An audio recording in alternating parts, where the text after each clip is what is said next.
Калмыцкие нейрохирурги провели две уникальные высокотехнологичные операции на позвоночнике.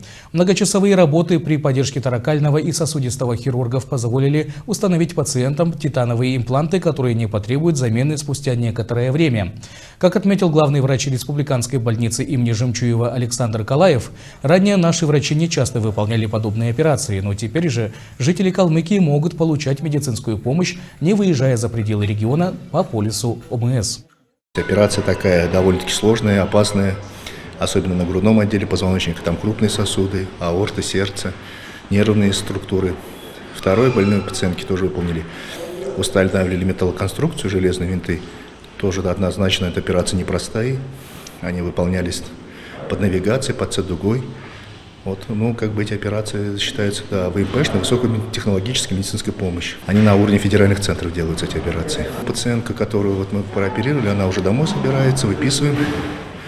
Тот пациент, конечно, еще остается тяжелый. У него сопутствующие заболевания, поэтому сердце. Так что пока прогноз, так скажем. Сейчас у нас планируется наша операция сегодня. Грыжа диска, грыжа позвоночника мы сейчас убираем. Сегодня будет операция, на этой неделе еще будет в пятницу операция. То есть поток больных есть такой.